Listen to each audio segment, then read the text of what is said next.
ang mga kwento ng pag-ibig, kwento ng buhay at kwento ng pag-asa dito sa Barangay Love Stories. Love Stories. Ang ating mga guro ay ang nagsisilbing pangalawang magulang natin. Sila ang nagsisilbing gabay at katuwang sa ating pag-unlad. Ikaw, ano ang naging karanasan mo sa mga guro mo na nagbibigay hugis o direksyon sa iyong pagkatao? Dear Papa Dudut, ako po si Daniela pero tawagin niyo na lamang po akong Dani. Isa po akong private tutor at tuwing hindi ako nagtatrabaho ay pastime ko na po talagang makinig sa Barangay LS. Sa Facebook kung live at sa YouTube naman para sa mga replay. Tuwing nakikinig ako sa programa ninyo ay para akong nasa ibang dimensyon. Nawawala ang pagod ko lalo na kapag naririnig ko kayo, Papa Dudut. Actually, co-worker ko yung unang nag-introduce sa akin sa programa ninyo. Kasi siya rin dati ang laging nakikinig sa Barangay LS noong teacher pa ako sa isang eskwelahan. Hindi ko rin po pinalampas ang bawat episode ng show ninyo. Noong bata pa ako ay malinaw na sa akin na gusto ko talagang maging isang teacher. Laging akong natutuwa at nakakaramdam ng satisfaction kapag tinutulungan ko ang mga kapatid ko o kaibigan ko sa mga homework nila. Kaya noong nag-college na ako ay kumuha ako ng Bachelor of Science in Education major in English. Naalala ko pa natutol ang mga magulang ko kasi ang sabi nila ay mababa daw ang sahod ng teachers. Lalo na kung nagsisimula pa lamang. Pero pinaglaban ko talaga. At sa uli ay sinuportahan nila ako. Nang nakapagtapos na ako ay sobrang saya ko at sobrang proud ng mga magulang ko. Nung naglakad ako sa stage para tanggapin ang diploma ko. Hindi ko makakalimutan ang araw na yon. Pagkatapos ko makagraduate, naging private tutor muna ako ng ilang taon at minahal ko ang pagiging tutor. Pero umabot na ako sa punto ng buhay ko na gusto ko na makapagturo sa isang classroom setting. Kaya naman nag-apply ako sa isang private school na 15 minutes lang ang layo mula sa bahay namin. Alam nating lahat kung gaano kahirap mag-commute sa Metro Manila. Kaya naisipan ko na mga panahon na yon na doon na lamang muna ako sa private school malapit sa amin mag-apply. Grabe ang saya ko noong natanggap ako. Hindi kalakihan ng sahod sa private school kumpara sa public school pero mas nangibabaw pa rin ang excitement ko na makapagturo. Kasi yun talaga ang passion ko. Alam ko na ito ang tamang landas para sa akin. Ang kasiyahan ko sa pagtuturo at ang impact na maiiwan ko sa mga estudyante. Yun ang pinakamahalaga para sa akin. Nung unang araw ko sa private school ay mainit ang pagtanggap sa akin ng principal at pagkatapos ng usapan namin ng principal, dumiretso na ako sa faculty room at doon ko rin nakilala ang kapwa teacher ko na si Mike Papadudut.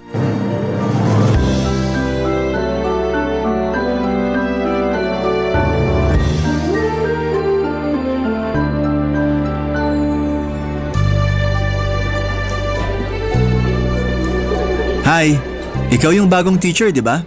Nice to meet you. Mike nga pala. Hi Mike, nice to meet you. Ako si Daniela pero Dani na lang for short. Saang school ka nga pala galing, Dani? Ay, first teaching experience ko to. Seryoso? Oo, may experience ako sa pagiging private tutor pero first time ko magturo sa isang classroom setting. Kinakabahan nga ako eh. Sa umpisa lang yan, promise. Bigyan mo ng 2 to 3 months. Pinapangako ko sa'yo, masasanay at magsasawa ka rin. Naku, hindi naman siguro. Bata pa lang ako, alam ko na talaga na mahal ko yung pagtuturo. At nung naging private tutor ako, never naman akong nabagot o na-burnout. Pero kinailangan ko lang talaga mag-apply para mapakinabangan ko rin naman yung diploma ko, diba? Kung sa bagay, gets ko rin naman point mo. Pero ipapaalala ko lang sa'yo na magkaibang experience ng pagiging tutor at teacher. Dito marami kang students na kailangang asikasuhin. Kailangan mo talagang isa-isahin yung mga yan. Kung sa bagay, ilang taon ka na ba nagtuturo dito? Siguro magti 3 years na. Wow! Nga naman ako sa'yo. May advice ka ba para sa katulad ko na baguhan? Mahaba ba yung pasensya mo? Oo naman, bakit? Nako, mas kailangan mo pang habaan yan. Ito naman, para mo naman akong tinatakot eh. Hindi naman. Naninigurado lang na handa ka na sa gera. Sira ka talaga. Pero seryoso, ang gaan mo kausap kahit papaano nawala na yung kaba ko. Thank you ah. Ano ka ba? Wala yun. May tatanong sana ako, sana wag mong masamain ha. Bakit dito ka nag-apply? I mean, di hamak na mas malaki yung sahod sa public school. Malapit lang kasi yung bahay namin dito. Aanin ko naman yung malaking sahod kung stress na stress naman ako sa commute, diba? Tsaka isa pa, hindi pa ako nakakapag-board exam. Matanong nga rin kita, bakit hindi ka pa lumilipat ng public school? Sa totoo lang, nakakahiyamang aminin pero hindi pa kasi ako nakapasa ng board. Tapos ganun rin, isang sakayan lang ng MRT yung inuupahan kong apartment. At natutunan ko na rin kung paano i-budget yung sahod ko. So ayan. Hoy, ano ka ba? Walang nakakahiya dyan. Pero alam mo, hanga pa rin ako sa'yo. Mukhang financially responsible ka. Bihira sa tao yan. Eto naman, konting bola mo pa maniniwala na talaga ako sa'yo. Anyway, kung kailangan mo ng advice about sa pagiging teacher mo dito, huwag kang mahiyang lapitan ako, okay? Oo naman. Thank you ah. Nga pala, saan class ka naka-assign? Doon ako na-assign sa senior high. Ako yung magiging advisor nila for this year. Patay. Ano yun? Medyo sakit sa ulo kasi yung mga senior high students. Palibhasa, graduating na, kaya ayan. Yung iba hindi na nakikinig sa klase. Literal na pasaway. Pero I'm sure na kakayanin mo naman yan. Siguro magbibigay na lang ako ng masayang activity sa mga batang yun para maganda ang first impression ko sa kanila. Ako nang bahala, magagawan ko rin ng paraan yan. Mukhang ready ka na nga. Kaya mo yan, Teacher Danny. First day of school, kaya ko to. Positive lang. Huwag ka nang kabahan. I'm sorry kung medyo tinakot kita. Hindi naman kasi yun yung intensyon ko eh. Gusto ko lang talaga na maging handa ka. Pagpasok mo kasi dito sa faculty room, nararamdaman ko na medyo tensyonado ka. Kaya kita nilapitan. At na-appreciate ko yon. Thank you, Mike. Walang anuman. Nga pala, saan ka magla-lunch mamaya? Dito na lang siguro sa faculty room. Sabi ko na nga be, samahan mo na lang ako mamaya para di ka mag-isa dito. Wala kasing kumakain na teacher dito tuwing lunch. Ay, nakakahiya naman. Ano ka ba? Huwag kang mahiya. Sino pa ba magtutulungan dito kundi tayong mga teacher? Basta antayin na lang kita dito mamaya para sabay na tayong lumabas para kumain. Sige na nga. Anyway, mauna na ako sa'yo ah. Kailangan ko na pumunta sa classroom para makilala ko na yung mga students ko. Thank you, Mike. Kita-kits na lang mamaya. Good luck sa first day mo. Sobrang gaan ang unang araw ko sa pagtuturo, Papa Dudut. Talaga namang nagpapasalamat ako na si Mike ang pinakaunang tao na nakasalamuha ko sa faculty room. Siya yung klase ng tao na pakiramdam mo ay parang barkada mo lamang yung kausap mo. Yung kahit na anong gusto mong sabihin ay hindi ka mahihirapan dahil hindi mo mararamdaman na hinuhusgahan ka. Pero noong araw na yon ay parang may napansin ako kay Mike na hindi na siya ganon kasaya sa trabaho niya. Siguro ay dahil nga sa 3 taon na siya rito. Marahil ay nakakaramdam na siya ng burnout. Pero kahit na ganoon ay hindi siya naging masungit at sobrang professional pa rin siya sa lahat ng nakakausap niya. Doon ko naisip na sobrang importante na pahalagahan natin ang mga teachers. Kasi kahit na may mga pinagdadaanan sila, karamihan sa kanila ay kayang-kaya pa nilang maging masaya at passionate sa ginagawa nila. Tungkol naman sa first day ko sa pagtuturo ay tama yung sinabi ni Mike na medyo pilyo yung senior high students. Medyo magulo sila pero nakuha ko naman ang loob nila. Naging approachable akong teacher at hindi ko naman pinipilit na magmukhang matigas o seryoso agad. Pero inilinaw ko sa kanila na hindi ko ito tolerate ang disrespect at may mga boundaries na kailangang respetuhin. At so far ay naging maayos naman ang trato sa akin ng mga estudyante ko. Pero Papa Dudut, may napansin akong isang estudyante na palaging uma-absent. Si Janine. Sobrang nag-worry ako dahil 3 araw na siyang hindi pumapasok. Hindi ko maiwasang magtaka at unti-unting nagkaroon na ako ng pangambang may problema siyang kinakaharap. Noong tinanong ko ang mga kaklase niya ay parang walang gustong magsalita, kaya hindi ko na rin sila pinilit. Hindi ko pa nga alam kung paano tutulungan si Janine kung hindi ko siya makakausap, at baka may dahilan kung bakit hindi siya pumapasok. Yung mga tanong na patuloy na umiikot sa isipan ko, may sakit ba siya? May pinagdadaanan ba siya sa bahay? May dahilan ba siya kung bakit siya hindi pumapasok? Ay patuloy na naging isang mabigat na alalahanin para sa akin bilang isang guro. Parang bilang guro may obligasyon akong maging maalaga at makiramay sa mga estudyante ko. Kaya nga parang nanay ang pakiramdam ko. Nagmumuni-muni sa kung ano ang kalagayan ng isang estudyante. Noong bumalik ako sa faculty room noong break time ay hindi pa rin mawala sa isipan ko si Janine. Mas tumindi ang concern ko bilang teacher. Napansin ni Mike yung pagkabahala ko noong mga panahong yon, Papa Dudut.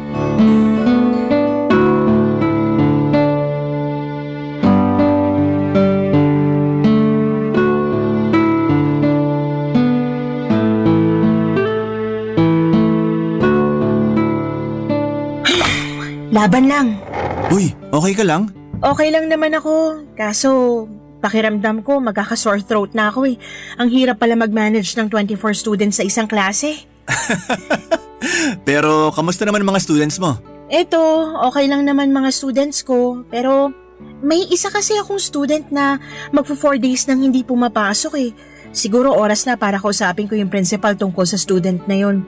Nababahala na kasi ako eh. Baka may nangyari ng masama doon. Diyos ko po, sana wala naman. Mukhang alam ko na kung sino yung tinutukoy mo. Si Janine ba? Ay, paano mo nalaman yan? First year at second year students lang naman ang mga tinuturuan mo ah. Naging student ko si Janine ng 2 taon. Matinding sakit sa ulo yung batang yan.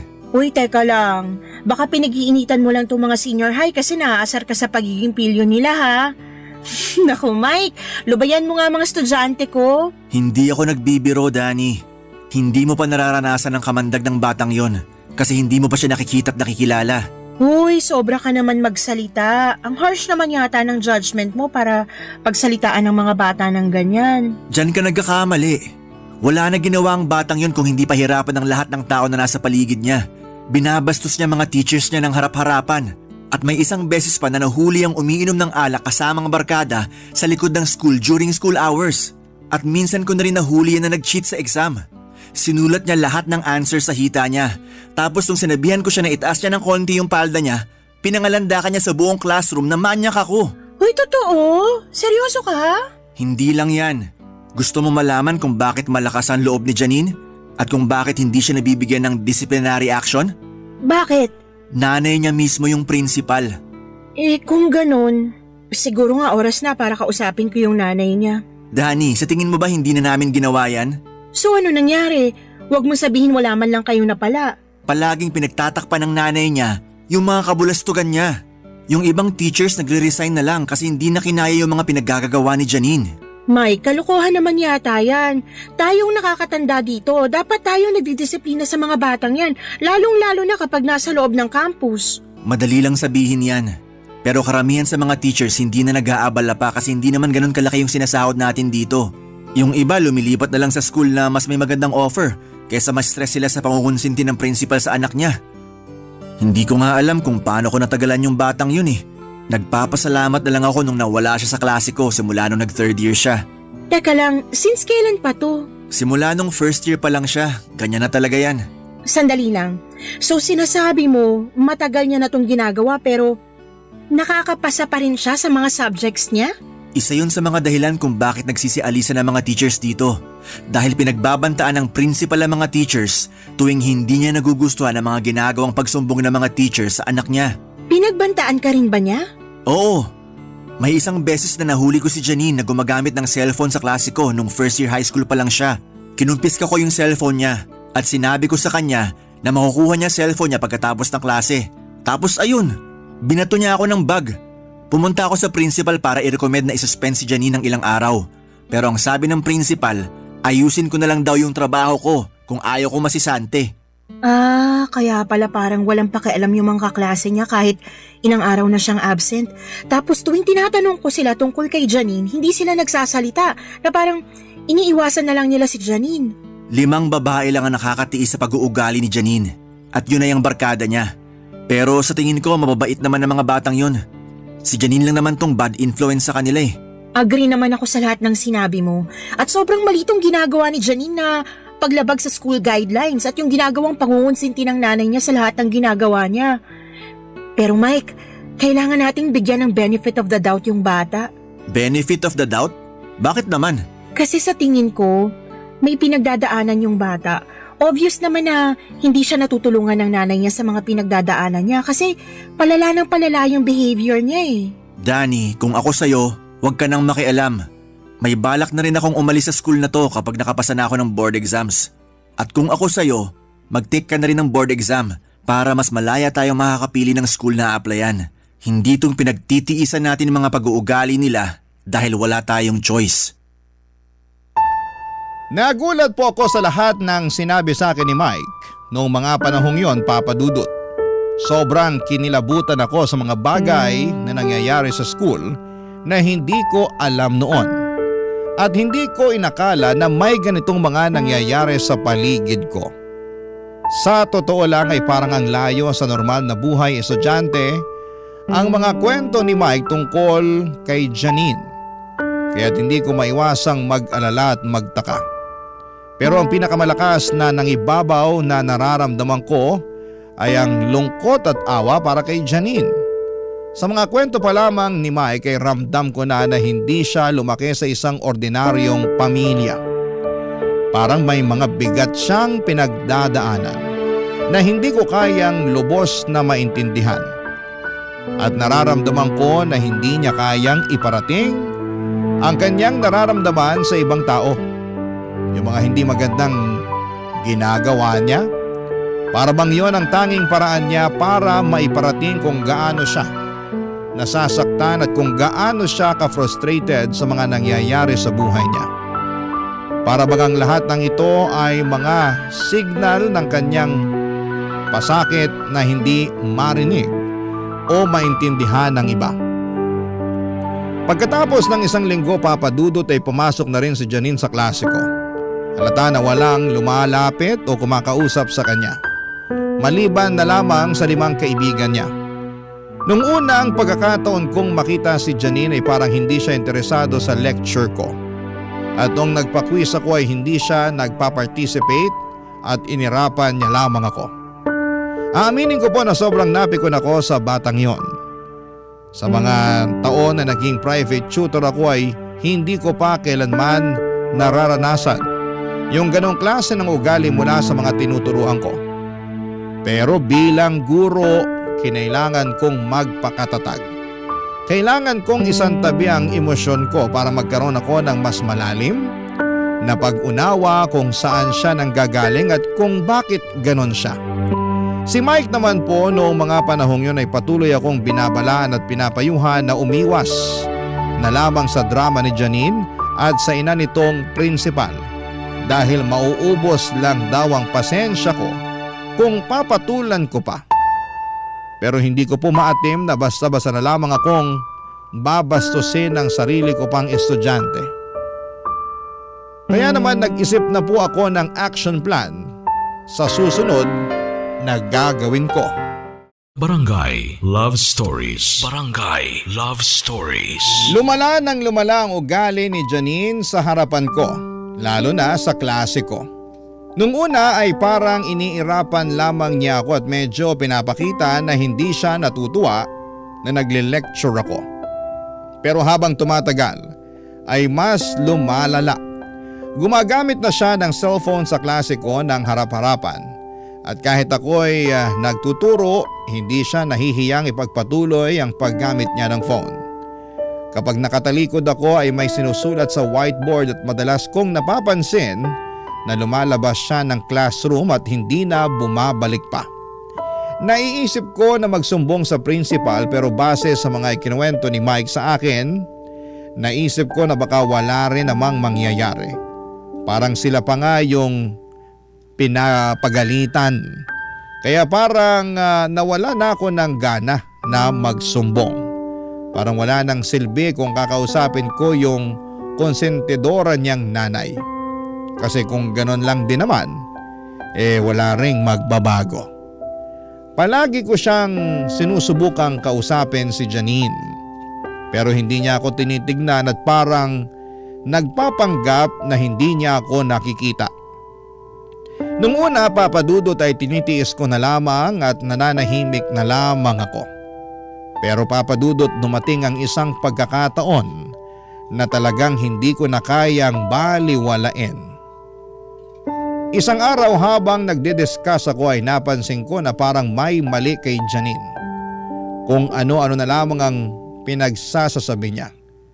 Tawa siya ng tawa tapos sabala sa kakachika kasama ng mga kabarkada niya. Tapos ay napansin ko na sobrang pula na ng mukha niya at may hawak pa siyang malaking tumbler. Doon ko na talaga naisip na may hindi tama. Kaya huminto ako saglit sa pagdidiscuss. Inagaw ko yung tumbler mula sa kanya at inamoy. At doon ko nga nakumpirma na alak pala ang laman noon. Nang mga panahong yun ay talagang naisip ko na parang tinatapon na lamang ni Janine ang sarili niyang kinabukasan. Hindi ko na kayang manahimik at magpatuloy na lamang na walang ginagawa habang nangyayari lahat ng ito sa harapan ko. Kung hindi ako kikilos, parang magiging bahagi na rin ako ng hindi tamang nangyayari. Kaya tinigil ko muna ang lesson, pinag-self-study ko yung ibang mga estudyante ko at hinila ko si Janine palabas ng classroom para makapag-usap kami ng kami lamang.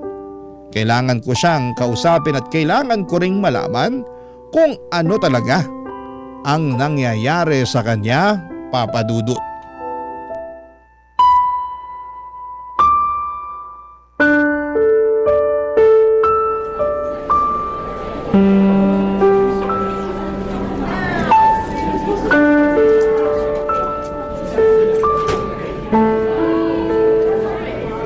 Bitihon mo nga ako. Umakahila ka naman. Aray! Hoy Janine, matagal na kitang pinagpapasensyahan at matagal akong nanahimik sa mga kawalang hiyaan na pinagagagawa mo sa klase ko. Pero ito, hindi ko na ito mapapalampas. Alam mo ba na pwede kitang ipasuspend sa ginawa mong pag-inom ng alak sa klase ko? At bakit? Anong gagawin mo? Isusumbong mo ako sa principal? Gusto mo tulungan pa kita? O eto, cellphone ko. Hanapin mo na lang sa contacts ko yung nakapangalan na Mommy. Senior high ka na, Janine. 1 taon na lang at gagraduate ka na. Yun na kung makakagraduate ka. Sa tingin mo ba may matatakbuhan ka pang mommy sa college kung sakali man na makapagtapos ka ng senior high? Pinagbabantaan mo ba ako na hindi ako makakapagtapos? Hoy Daniela, subukan mo lang talaga na ibagsak ako sa subject mo at sisiguraduhin ko na makikita mong hinahanap mo. Janine, yung bunganga mo! Amoy alak, I know. Janine, makinig ka sa akin, ha? Kung meron man dito ang gusto na makapagtapos ka, ako yon. Sa tingin mo ba hindi ako naaawa o nasasaktan para sa'yo tuwing naririnig ko yung mga sinasabi ng ibang teachers at students tungkol sa'yo? Ano bang alam mo sa buhay ko, ha? Wala kang alam at wala kang pakialam. Siguro nga, pero isa lang ang alam ko. Hindi valid na reason yung nararamdaman mo para pahirapan at saktan mo yung mga taong nasa paligid mo. Kung gusto mo i-share mo sa akin yung nararamdaman mo, nandito lang ako para pakinggan ka. Pero kung ayaw mo magsalita, irerespeto ko yan. Gusto ko lang na maka-move on ka na sa phase ng buhay mo na to. Gusto ko na magbago ka na once nakatungtong ka na ng college. Pero, Janine, kailangan mo maintindihan na kailangan mong pagtrabahuhan ng maayos yung grades mo para makapasa at makagraduate ka. Sino ba may sabi sa'yo na gusto ko mag-college, ha? Napaka-assuming mo. Nanggigigil ako sa'yo, intrimitida. Kung hindi ka magka-college, anong gagawin mo? Magmumukmok at tutunganga ka na lang sa bahay ninyo? Labas ka na doon, ma. Oops, I'm sorry. Ibig ko sabihin, Teacher Danny. Janine, sabihin mo nga sa akin, aside sa uminom at magbulakbol, ha? Ano ba usually ginagawa mo sa free time mo? Bakit mo naman naitanong yan? Walang mawawala sa'yo kung sasabihin mo na lang sa akin. Mahilig akong magsulat ng sarili kong stories. Oh, okay. Maganda yan. Anong klaseng stories naman? Horror stories, love stories. Mahilig ako magsulat. Teka, sandali lang. Saan ba papunta tong usapan na to? Aware ka naman siguro na hindi ka nagpa-participate ng maayos sa klase ko, di ba? Binabaliwala mo yung quizzes natin, hindi ka nagsasubmit ng projects, at kadalasan nagkakating classes ka pa. O ano nga yun? Bibigyan kita ng pagkakataon na makabawi sa mga na-miss mong quizzes at projects. Since homeroom at English teacher mo naman ako, bibigyan kita ng 2 weeks para gumawa ka ng 200 pages na novel. Ikaw bahala kung anong klaseng story ang gusto mong isulat at ako na mismo mag-grade ng project mo. Everything from grammar, punctuation marks, sentence construction at kahit yung flow ng story mo, i-check ko. Seryoso ka? Bibigyan mo ko ng ganitong klaseng project? Kasasabi ko lang, di ba? Pero bakit? Hindi ko maintindihan. Wala na akong ginawang tama sa klase mo. And ito yung first time na may teacher na nagbigay sa akin ng ganitong klaseng konsiderasyon. Oo, aaminin ko na pipikon ako sa'yo at nauubos ang pasensya ko tuwing tinatarayan mo ko sa klase natin. Pero naniniwala ako na walang bata na pinanganak na masama. At siguro ito na rin ang opportunity na ma-express mo yung tunay mong nararamdaman sa pamamagitan ng pagsusulat. O, di ba? Mararamdaman mo na nga ang satisfaction ng pagsusulat, nakabawi ka pa sa subject ko. Thank you. And I'm sorry kung naging masama ako sa'yo. Alam mo, sa totoo lang, gusto na kita. Cool ka naman pala eh. Pinapatawad na kita. Basta wag ka nang pasaway sa klase ko, ha? Susubukan ko. Janine. Joke lang. Oo, promise. Good girl na ako simula ngayon. Nga pala, kailan mo natuklasan na mahilig ka pala magsulat? Maaga kasi kaming iniwan ng tatay ko. Habang lumalaki ako, yung mommy ko naman halos walang time para sa akin. Umuwi na lang si mommy kapag matutulog na kasi sobrang busy ng trabaho niya bilang principal. So yun, gumagawa ko ng sarili kong kwento na kunwari nagkabalikan daw si na mommy and daddy or kunwari maayos ang relationship namin ni mommy. Parang ganun. So, ibig mo sabihin hindi kayo bati ng mommy mo? Oo, matagal na. Alam mo, pwede mo kong kausapin after class. Willing ako makinig. Na-appreciate ko yun. Thank you, Teacher Danny. Syempre naman. Pero sa ngayon, kailangan na natin bumalik ng classroom. Lapitan mo na lang ako pagkatapos ng klase mo, okay? Sige po. Halika na. Pagkatapos ng klase ay lumapit sa akin si Janine at tulad ng napagkasunduan namin, ikinuwento niya sa akin ang lahat ng nararamdaman at pinagdadaanan niya. At doon ko napagtanto ang mga bagay na hindi ko noon lubos na naisip. Napag-alaman ko na ang dahilan kung bakit parating pinagtatakpan ng principal si Janine ay dahil gusto niyang makabawi sa anak niya. Sobra siyang nagigilty dahil madalas ang tita pala ni Janine na nag-aalaga kay Janine noong bata pa siya. Habang ang nanay niyang principal ay laging abala sa trabaho. Dahil dito ay lumaki si Janine na malayo ang loob sa kanyang tunay na magulang. Kaya nagkaroon siya ng mga sama ng loob dito. Kaya noong nagkaroon ng pagkakataon ng nanay ni Janine na makasama ang anak niya sa iisang eskwelahan, halata na gagawin niya ang lahat upang makabawi sa anak. Kahit na alam niyang mali ang paraan niya ng pagbawi. Ngunit habang nag-uusap kami ni Janine ay nagkaroon ako ng mas malalim na pag-unawa sa sitwasyon ni Janine. Hindi ko lang siya nakita bilang isang estudyante kundi bilang isang batang may mga pinagdadaanan. Dahil sa pag-uusap namin na yon ay mas lalo pang gumaan ang loob ni Janine sa akin. Nawala yung dating malditang Janine at mas nakikinig na siya sa klase ko. Kinalaunan ay natapos din niya ang project na ipinagawa ko sa kanya at nakita ko kung gaano siya nagsikap. Sobrang nakakataba ng puso at nakaka-proud isipin sa mga simpleng hakbang ko bilang guro ay naging bahagi ako ng pagbabago ni Janine. Pero papadudot na guguluhan pa rin ako sa ginagawa ko noon. Tama ba na kinausap ko si Janine na parang isang kaibigan? Tama ba na pinakinggan ko ang kanyang mga personal na problema? Aaminin ko hanggang ngayon ay medyo mabigat pa rin ang kalooban ko. Dapat kasi ay may mga boundary sa pagitan ng guro at estudyante. Ngunit ng mga panahong yon, yun lang ang naisip ko na kailangan kong makialam sa buhay ni Janine upang mas maintindihan ko siya. Pero ngayon na-realize ko na mali yung sobra kang friendly sa students mo. I mean, hindi ko naman sinasabi na dapat ay sungitan mo sila pero gaya ng sabi ko ay mahalaga pa rin na may mga boundaries. Ilang linggo pagkatapos ng pangyayaring yon ay napansin ko si Janine na patuloy na nagtitext ng palihim habang nagdidiscuss ako. Sobra akong nadismaya kasi akala ko ay wala na yung Janine na pasaway. Dahil gusto ko talagang maging fair na teacher sa lahat. Hindi ko na pinalampas at kinonfiscate ko ang cellphone niya. Nagwala siya, nagdabog at lumabas pa ng classroom.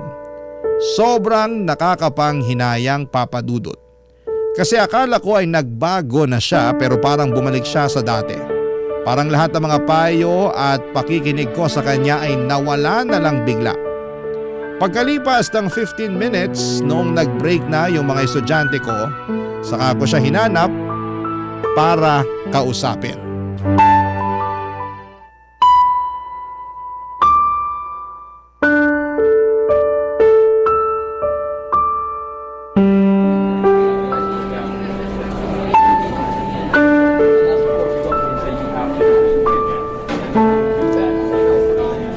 Janine? Janine! Ano? Ba't ka nag-walk out sa klase ko, ha? I will not tolerate this kind of behavior anymore. Daldal ka kasi ng daldal. Nakakarindi. Buisit. Janine, yung bibig mo! Tungkol saan ba to, ha? Tungkol dun sa cellphone mo na kinonfiscate ko in the middle of the class? Napaka-importante ba ng ka-textmate mo noong mga time na yon at hindi na makapaghintay yun hanggang sa matapos yung klase ko, ha?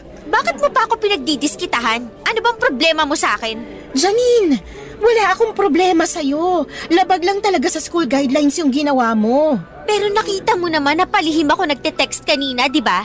Eh di sana hinayaan mo na lang ako. Abala ka. So ano? Dapat pa ba akong magpasalamat sa'yo? Kasi dati nagte-text ka sa klase ko ng harap-harapan pero ngayon patago na? Pambihira. Actually, oo. At pasalamat ka rin na hindi ka pa nasisisante kasi hindi pa kita nasisiraan kay Mommy. Ano na lang kaya ang sasabihin ni Mommy pag nalaman niya na inaapi-api mo ko? Ibang klase? Alam mo, Janine, I am so disappointed. Sa tingin mo ba hindi nadurog yung puso ko nung kinailangan kong i-confiscate yung cellphone mo? Sobra akong nanghihinayang kasi para mo na rin tinapon lahat ng improvement at achievements mo. Eto na nga palang cellphone mo. Sa susunod na makita pa kitang nagte-text sa klase ko, ha? Magpasensyahan tayo. Too bad dahil akala ko iba ka kumpara sa ibang teachers dito. Pero yun pala, pare-pareho lang kayo. So ganun na lang yon? Wala ka na ba talagang pakialam sa consequences ng mga actions mo? Akala ko ba nagbago ka na? Pero look at you now! Wala ka pa rin pinagkaiba sa dati. Ang kapal din ng pagmumukha mo dahil sa ginawa mong pag-confiscate sa phone ko, para mo na rin akong pinahiya sa buong klase. Alam mo, dapat hindi mo na ako kinausap nung simula pa lang eh. Anong akala mo sa akin, ha? Sirang project na kailangan mong ayusin? Tama ka! Kasi kung alam ko lang na magkakaganito ka, dapat simulat sa pool pa lang hindi na kita kinausap na parang kaibigan. Dapat sinumbong na lang kita sa nanay mo kahit malabo na pakinggan niya kami mga teachers. So anong balak mo ngayon? Isusumbong mo ako? Ganun ba ang gusto mong gawin, ha? Oo, at hindi mo ako mapipigilan. Panahon na para may pumutol dyan sa sungay mo. Nako, Dani, kung ako sa'yo, pag-iisipan ko muna ng mabuti yan. Sige ka, ikaw rin. Ano ibig mo sabihin? Sa tingin mo ba hindi ko napapansin kung paano ka tingnan ni Sir Mike habang kumakain kayo ng lunch nitong mga nakaraang araw? Sa tingin mo ba hindi ko nakikita yung mga pasimple niyang sulyap sa'yo? Ano kaya ang mangyayari sa'yo kapag pinalabas ko kay Mommy na nakikipagrelasyon ka sa kapwa mong teacher? Ganyan ka na ba talaga kamalisyosa, ha? Hindi ako natatakot, Janine, kasi alam ko na wala akong ginagawang masama at tapat ako sa propesyon ko. Akala mo kung sino kang hindi makabasag pinggan, pero malandi ka rin palang haliparot ka. Hindi ko hahayaan na madumihan ang integridad ko dahil lang sa mga malisyosong akusasyon mo. Talaga lang, ah? Oo, totoo. Kumakain kami na magkasabay pero wala kaming ginagawang masama. Sige, kwento mo yan eh. Pero kapag kinuwento ko na kay Mommy ang lahat ng to, sa tingin mo, sinong papanigan at papaniwalaan niya? At kapag kumalat na ang lahat ng to, sa tingin mo, sinong mapapahiya? Wala kang kasing sama, Janine. Ngayon, hindi na ako nagtataka kung bakit umaalis ang mga naging teachers nyo noon. Ha? At kung bakit walang nakakatiis dyan sa pag-uugali mo. Anyway, may offer ako para sa'yo. Makinig ka. Hindi ako magsasalita o magsusumbong kung may ipapasok ka sa bibig ko para manahimik ako. Diretsuhin mo na ako. Kulang yung binibigay sa akin ni Mommy na allowance. Usually sakto lang para sa lunch ko. Kulang na kulang para sa gimmick ko this weekend. Kailangan ko ng at least 3,000 pesos. Nagpapatawa ka ba? Mukha ba ako nagpapatawa, Daniela? Ang bata-bata mo pa pero blackmailer at extortionist ka na. Naghihintay ako ng sagot mo, so ano na? Gusto mo ng sagot? Pues hindi. Yan ang sagot ko. Wala akong ibibigay na pera sa'yo. Sure ka na ba dyan? Dani, wag mo nang pahirapan ang sarili mo. Alam mo na mas magiging magaan ang lahat para sa'yo kung susunod ka na lang sa gusto ko. Hindi ko kailanman gagawin ang gusto mo mangyari, Janine. Hindi ko ipagpapalit ang dignidad at propesyon ko dahil lang sa mga pananakot mo. Kung sa ganun, maghanda ka na. Rest in peace na lang sa career mo. Pagkatapos po ng sagutan namin na yon ay nagpunta na muna ako sa clinic ng school kasi sobrang emotional stress na talaga ako sa mga nararamdaman ko. Hindi ko akalain na ang batang akala ko'y may pag-asa na ay siya pa pala ang tutuklaw sa akin. Hindi ko rin po maintindihan kung paano ako pinagbantaan ng isang 18-year-old. Pero totoo pong nangyari yon. Lilinawin ko lang po, Papa Dudut, na wala po kaming ginagawang masama ni Mike. Pero hindi ko akalain na ang simpleng pagsabay naming kumain sa labas ay malalagyan ng mali siya. Aaminin ko po na nag-alala ako ng sobra kasi paminsan-minsan ay parang nagpapakita si Mike ng interes sa akin. Pero hindi ko po binigyan ng pansin yon dahil gusto ko lamang talagang gampanan ang tungkulin ko bilang isang guro. At tuwing kumakain kami ni Mike ay normal lang naman kami na nag-uusap. Tulad ng dalawang magkaibigan na nagsishare ng mga kwento tungkol sa araw nila o kung ano man ang mga nangyayari sa trabaho. Kaya naman sobra po akong nabigla at nalungkot sa mga pagbibintang sa akin ni Janine. Sa mga sinabi ni Janine ay parang matagal na niya kaming pinagmamasdan ni Mike na may halong mali siya. And speaking of Janine, palala po siya ng palala at wala pa ring pagbabago sa ugali niya. Pero napuno ako noong nakita ko na vinavandalize niya yung record book ko at ni isa sa mga estudyante ay walang gustong umamin. Pero deep inside, alam ko po na si Janine ang gumawa noon kasi yung vandal na nasa record book ko ay kaparehong-kapareho ng sulat kamay niya.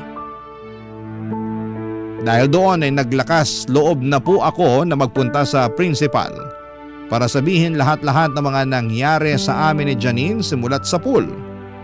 Pero gaya nga po ng inaasahan ko ay hindi po ako pinaniwalaan. Binaligtad ako ni Janine at sinabi niya sa nanay niyang principal na nakikipag-relasyon daw ako kay Mike sa loob ng eskwelahan. Sinabi din po sa akin ng principal noon na hindi na raw niya dadalhin sa school board yung issue kung titigilan ko si Janine. At ito po yung nagbigay sa akin ng ideya na baka panahon na nga para yung school board na mismo ang kausapin ko. Baka sakaling mas may mapala pa ako. Kinausap ko po si Mike at sinabi ko sa kanya lahat ng nangyari sa amin ng principal at kay Janine dahil gusto ko na kasama si Mike once na nagsumbong na ako sa school board tungkol sa corruption ng school na yon, Papa Dudut. Pero hindi ko po inakala na may mas malala pa palang revelasyon akong matutuklasan noong pinuntahan ko si Mike para kausapin.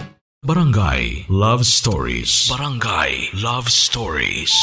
Nagkita kami ni Mike sa isang coffee shop at doon ko ikinuwento sa kanyang lahat ng mga nangyari. Yung alita namin ni Janine pati na rin ang mga detalye ng mga pangyayari noong nagsumbong ako sa principal. Sabi ko sa kanya nararamdaman kong parang wala na akong ibang makakapitan o masasandalan sa eskwelahan. Kaya't naisip ko na magtulungan kami para maayos ang sitwasyon.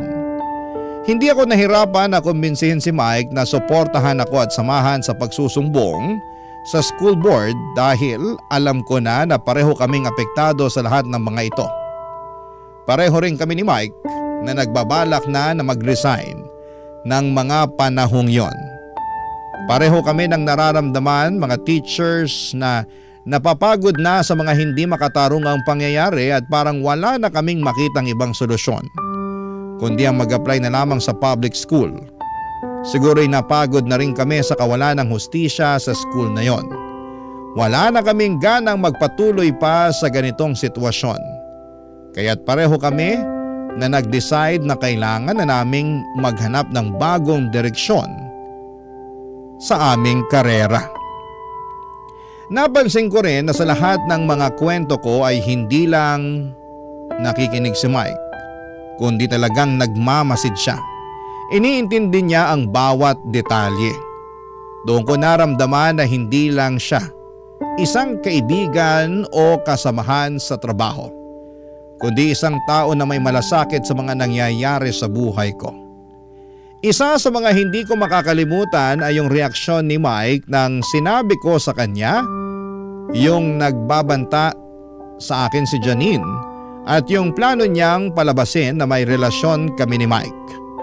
Nang sinabi ko sa kanya ay mukha siyang nagulat at labis na nag-alala para sa akin. Tapos sabay sinabi ni Mike sa akin na may natatanggap din siyang mga kakaibang mensahe sa Facebook. Mga mensahe tulad ng magsama kayo ng kabit mo at lubayan mo yan kung ayaw mong may masamang mangyari sa iyo. Kinilabutan ako, Papa Dudut, kasi parang may koneksyon yung mga messages na yon sa akin. Yung tono ng mga mensahe kay Mike ay parang tugma sa tono ni Janine noong sinabi niyang may relasyon daw kami ni Mike. Hindi naman kami taga-NBI kaya hindi namin alam kung sino talaga ang nagpapadala ng mga mensaheng yon at kitang-kita namang poster account yung ginagamit. Pero nang magpatuloy ang usapan namin ni Mike ay nagsimula na kaming mag-backtrack at mag-brainstorming, Papa Dudut.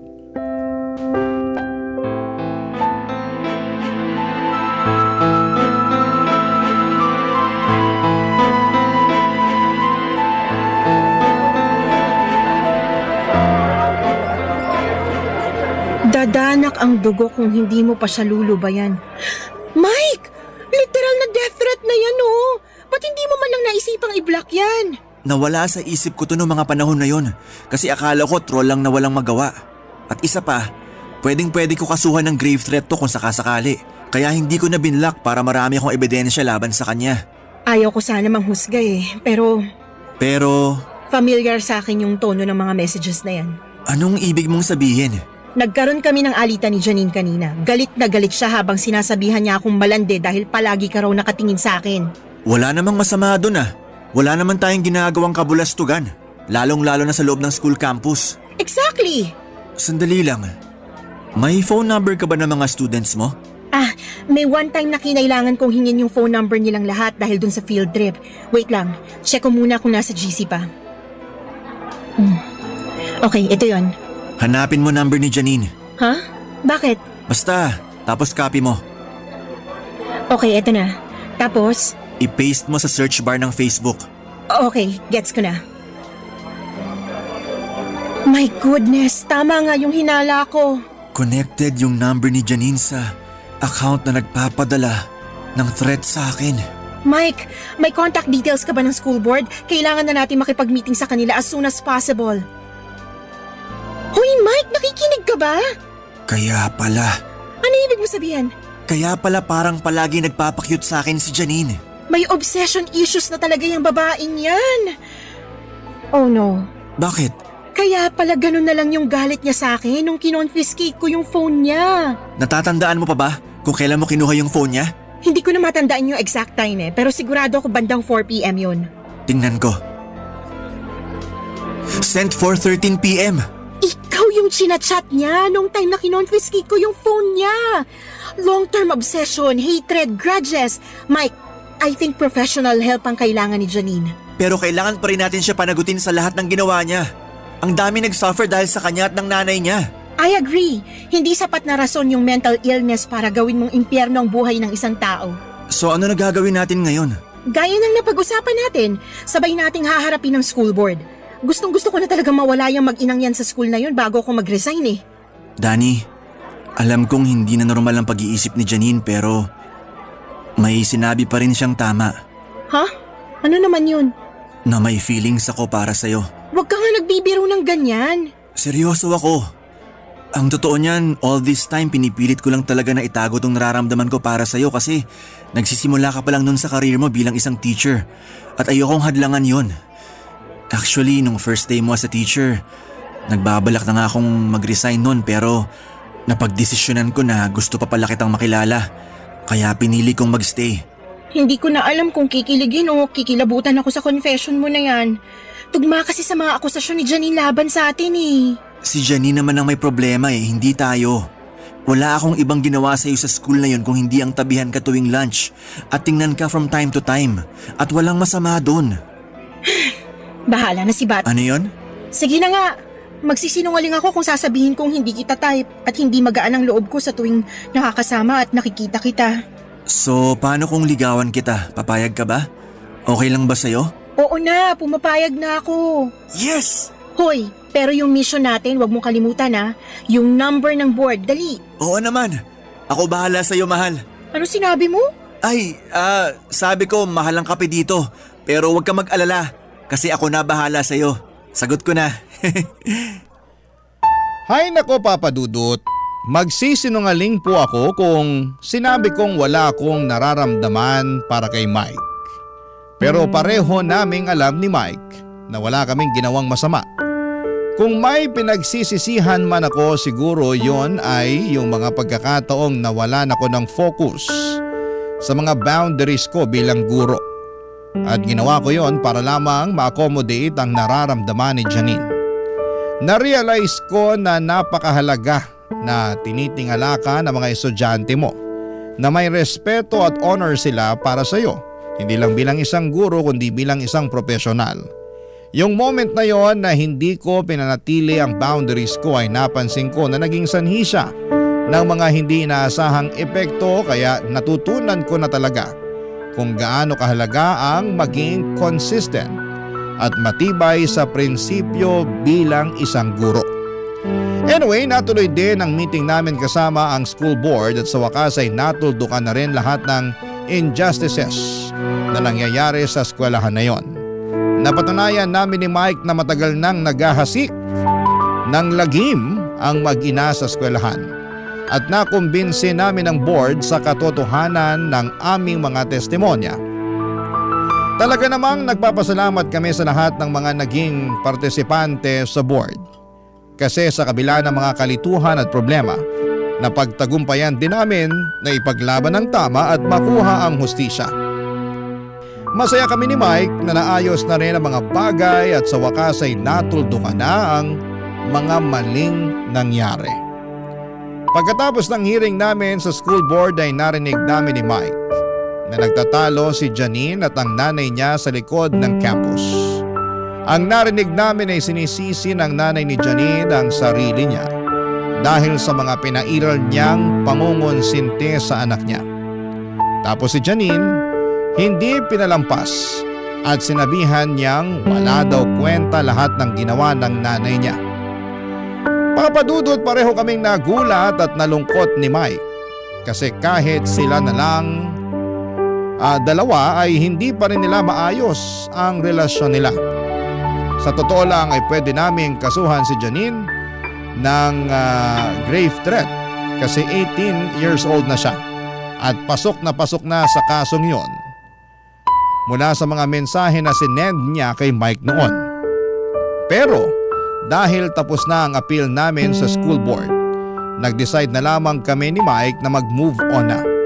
Parang naisip na lang namin na siguro ay mas mabuti na hindi na kami magdagdag ng kahit na anong legal na kaso o komplikasyon na makadadagdag pa sa stress at sama ng loob.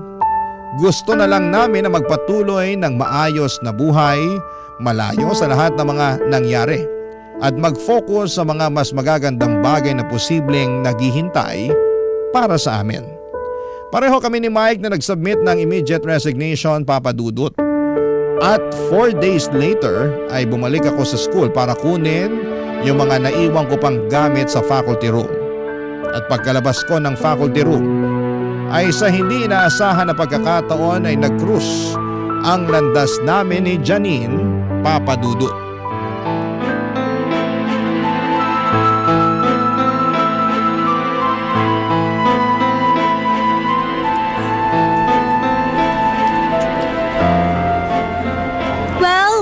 Well, tingnan mo nga naman. Janine, tapos ng responsibilidad ko sa'yo bilang teacher mo. Aalis na ako at wala ako sa mood para makipag-usap o makipag-away sa'yo. Congrats nga pala, nakuha mo na ang gusto mo. Nilalayuan na ako ng barkada ko na parang may nakakahawa akong sakit at sirang-sira na rin kami ng mommy ko. Tinanggal na si mommy bilang principal at na-expel na rin ako. Nandito na lang ako para kunin yung mga natitira kong gamit sa locker. So ano, masaya ka na ba? Ha? Magsalita ka! Janine, alam mo mismo sa sarili mo na umpisa pa lang, hindi ito ang ginusto kong mangyari sa'yo. Hindi ako nagkulang sa'yo bilang teacher mo. Plastic ka! Sinira mong buhay ko! Tigilan mo ako! Kung naghahanap ka ng taong sisisihin, humarap ka sa salamin. Kung nilayuan mo na lang sana si Mike, hindi na sana umabot sa ganito ang lahat ng to. Sobrang petty mo naman, Janine. For your information lang ha, kinasusuklaman ka ng lalaking kinababaliwan mo. Pagkatapos mo ba naman siyang tagtarin ng death threats gamit ang isang fake account? And for what? Dahil sa walang kwenta mong insecurity sa akin at yung mga akusasyon at spekulasyon mo na wala namang basihan. Akusasyon? Walang basihan? Paano mo nasasabi yan? Eh kayo na nga, di ba? Ahas ka lang talaga. Isa kang malaking sawa. Naturingan ka pa namang teacher, hayop ka. Ayan! Yan mismo ang dahilan kung bakit walang nagkakagusto sa'yo. Masyado kang brat kung umasta. Akala mo sa'yo umiikot ang mundo? Pag galit ka, kailangan pati buong mundo galit din. Pag hindi mo nakukuha ang gusto mo, nagiging demonita ka. Magbago ka na. Maayos ang buhay ko noon. Pero nasira ang lahat ng yun nung dumating ka. Alam mo, sa totoo lang, nagustuhan naman kita as teacher ko nung una eh.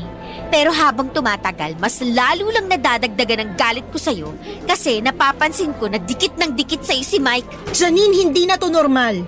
Teacher mo mismo ang kinababaliwan mo at isa pa, ilang beses ko bang uulit-ulitin sa'yo na wala kaming ginawang masama ni Mike. And again, nag-resign na kami sa school na to nung sinagot ko siya. So meaning, wala akong nilalabag na rules. Hindi mo na pwedeng gamitin yan against me. Ginampanan ko ng maayos ang pagiging teacher ko sa inyo. Sana maging miserable kayo ni Mike. Sinusumpa ko na hindi kayo magiging masaya. Sana mamatay na kayo at sana mauna ka. Janine, bibigyan kita ng advice as your former teacher and I hope you take this seriously. Go seek professional help. Itong lahat ng pinapakita at ginagawa mo, hindi na to normal. Palagi ka nalang galit, palagi kang may sama ng loob. Hindi ka na nga makapag-focus sa sarili mong buhay kasi puro inggit at inis na lang ang pinapairal mo. Hindi ko kailangan ng advice mo. Walang kwenta sa akin yan. Ikaw ang may kasalanan ng lahat ng to. Dahil sa'yo, nawala ang lahat sa akin. Ayusin mo na yung buhay mo. Ito na yung sign para makapagsimula ka ng panibago. I know na hindi naging maganda yung kinalakihan mong pamilya at environment pero hindi mo kailangan magpa-apekto doon. 18 ka na. You're old enough para gumawa ng mga desisyon na makakabuti sa'yo. Actually, wala naman akong problema dito eh. Nagsimula ang lahat ng to nung nireport mo si mommy sa school board. Dahil hindi na tama yung mga ginagawa niya at yung mga pangungunsinti niya sa'yo. Hindi mo ba nakikita na ang dami-dami niyong nasasaktan at naaapakan na tao? Kung kinaya at natiis ng ibang teachers yung baluktot niyang pamamalakad, pues ibahin mo ko. Nung nadiskubre namin ni Mike na ikaw yung nagpapadala sa kanya ng death threats, mas lalo lang lumakas ang loob ko para i-report ang lahat ng to. Alam mo, dapat ikaw na lang dinetret ko eh. Pero hindi ko ginawa kasi akala ko nung una na iba ka sa kanila. That's confession to a crime, Janine. Nare-realize mo ba kung gaano katindi at kabigat tong ginawa mo? Kung sa ibang tao mo to ginawa, malamang pinakulong ka na. Mabuti na lang at naawa pa kami ni Mike sa'yo. So anong gusto mong sabihin ko? Thank you? Magpapasalamat lang ako sa'yo pag nahawakan mo ng magkabilang dulo ng rainbow. Manigas ka! Ang gusto ko, makita ko man lang na may konting bahid ng pagsisisi dyan sa mukha mo. Pero wala eh. Umaasa ka sa wala. Kung may pinagsisisihan man ako, yun ay yung nagtiwala ako sa'yo. At kung may pinagsisisihan man ako, yun ay yung umasa ako na magbabago ka pa. Binigyan kita ng benefit of the doubt, pero hindi ibig sabihin no nakukonsinti ko na lahat ng mga maling ginagawa mo. Kung wala ni isa sa mga teacher mo dati ang naglakas loob na putulin yung sungay mo, pues ibahin mo ko. At least, sa ginawa kong pagsumbong sa board, parang naputol ko na rin yung kalahati ng sungay mo. Sabi ko na nga ba eh, I bet tuwang-tuwa ka nung in-announce ng board na masisibak na kami ni Mommy dito sa school. Ang lungkot-lungkot mo naman. Alam mo kung ano yung totoong nakakalungkot? Yung tinutulak mong palayo, yung nag-iisang tao na handa at willing ka sanang tulungan. Goodbye, Janine. Sana magbago ka na. Yun na po ang huling beses na nakita at nakausap ko si Janine at mula noon ay bumalik ako sa pagiging private tutor. At si Mike naman ay nagtrabaho bilang supervisor sa isang call center. Mabuti na lamang po at meron pa akong contact sa mga magulang at estudyante ko noon kaya't hindi ako nahirapan na makabalik sa pagiging tutor. Habang nagtatrabaho as private tutor ay nagtake po ako ng LET o board exam para sa mga teachers. Kahit po hindi ako nag-enroll sa review center at nag-self-study lamang ako ay laking tuwa ko nang pumasa ako sa aking unang attempt. Ngunit sa kasamaang palad ay hindi po nakapasa si Mike. Pero dinamayan ko pa rin siya sa kabila ng kabiguan. Bago ko po makalimutan ay hindi po pala tumigil si Mike sa panliligaw sa akin. Matapos ang isang taon, noong sa tingin ko ay pareho na kaming magkakilala, ay sinagot ko na nga po siya. Naging magaan ang lahat tuwing nakakasama ko siya, Papa Dudut. Hindi siya nagbago at yun po siguro ang dahilan kung bakit lalo ko siyang minahal. Isang taon matapos ko pong makapasa sa board exam ay nag-decide si Mike na mag-take ulit ng board exam at sa kabutihang palad, siya po ay nakapasa na rin sa wakas. Noong lumabas ang resulta ng board exam ni Mike noong December ay sobrang saya namin. Ngayon po kami ni Mike ay nagbabalak na mag-apply bilang mga teachers sa ibang bansa. Ang plano po namin ay mag-ipon habang nagtatrabaho kami doon hanggang sa makabalik kami sa Pilipinas upang dito magretiro. At kapag naging teacher na po ako sa ibang bansa ay malaki po ang tiwala ko sa sarili ko na mas magiging handa na akong gampanan ang mga responsibilidad ko bilang isang guro. Dahil sa mga naging karanasan ko ay nakakasiguro ako na mas magagampanan ko ng maayos ang aking tungkulin. Nais ko rin pong magbigay pansin sa mga guro sa ating lipunan. Maraming tao ang hindi nakakaalam na ang mga guro ay may mga pinagdadaanan din at may mga pagkakataon na sila ay biktima rin ng bullying at paghihirap. Kaya po napakahalaga na maglaan tayo ng oras upang alamin ang kalagayan ng mga guro natin. Dahil sila po ay may malaking papel sa pagpapalaki at paghubog ng ating mga kabataan. Oo nga pala, Papa Dudo, tungkol naman kay Janine ay hindi ko na po siya nakita ever since. Pero may isang pagkakataon po na sinearch ko po siya sa Facebook dahil na curious ako sa kalagayan niya. At doon ko po nalaman na hindi siya nakapagtapos ng pag-aaral at may anak na siya. Hindi ko po alam kung ano ang nangyari sa buhay ng batang yon, ngunit taimtim ko pong ipinagdarasal na sana'y magkaroon siya ng bagong pagkakataon na matutunan niyang itama ang mga pagkakamali niya. Papa Dudut, maraming salamat po sa inyong oras at sa pagkakataong may bahagi ko sa inyo ang aking kwento. Makakaasa po kayo na araw-araw pa rin po akong makikinig at manonood sa inyong show. Ang inyong forever kapuso at kabarangay, Danny. Barangay Love Stories. Barangay Love Stories. Ano ang masasabi mo sa ating Barangay Love Stories today? Aabangan namin yan sa aming comment section. Nagustuhan ng iyong napakinggan? Ituloy yan via live stream sa www.gmanetwork.com/radio. Barangay LS 97.1 forever.